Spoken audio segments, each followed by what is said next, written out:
Members of our class grew to adulthood in an era that was actively hostile to LGBT individuals. And the question states, I rarely hear any acknowledgement of the presence of LGBT people in the class of 73. What would you suggest about how to make our class more welcoming and inclusive of LGBT classmates? I, of course, cannot speak for all queer people because we're not a monolith, but I can at least draw from my own personal experience and my own personal paranoia when I was not yet feeling empowered and encouraged enough to come out and speak truth to power on who I am as a person, which informs my answer as follows.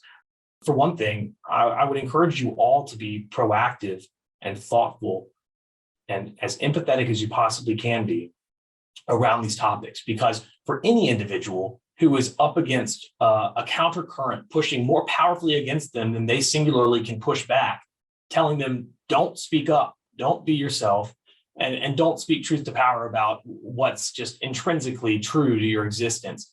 That's a horrible feeling. And it encourages us as queer people to stay quiet. And when people stay quiet about their core fundamentality, good things typically do not follow. So I would encourage you to speak out on behalf of queer people, but on a basis that is informed by queer people. Because when you do that, you effectively amplify queer experiences and you amplify queer voices rather than speaking for queer voices. And when you amplify queer voices, you in turn create an environment that has the feeling of containing queer voices and being space for queer voices, having space for queer voices. And that has the potential and indeed the power to transform an environment in which an individual might otherwise feel oppressed into one in which they feel empowered. So I would suggest first listening and taking notes, whether literally or figuratively, to inform your understanding.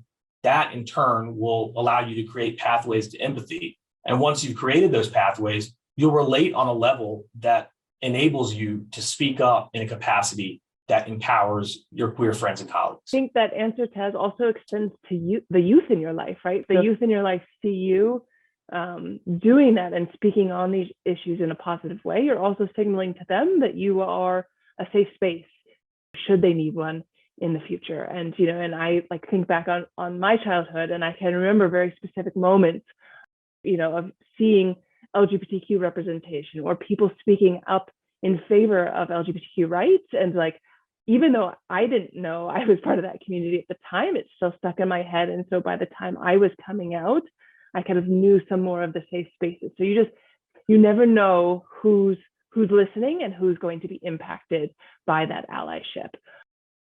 You know, and a simple one is like, even in your Zoom profile, like, you know, we all have our pronouns in ours.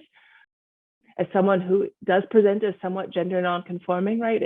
It is helpful to me when I see somebody has their pronouns in their name, that they've been thoughtful about that. And that's somebody who's thoughtful on this issue, and that's a safer space to me. So like, that's such a minor thing, but like it does signal in that way. So you just never know who's listening. Absolutely. And it very often, at least in my experience, I'm willing to bet y'all can relate, the minor things can also be major things. I remember all of the instances in my youth in which someone said something to me that made me feel less than. And I'm willing to bet that they don't remember saying it, or at least that many of them don't remember saying it.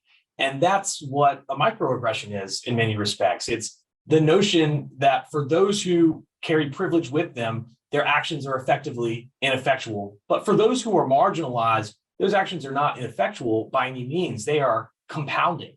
And eventually they bear a weight that is too much for any one person.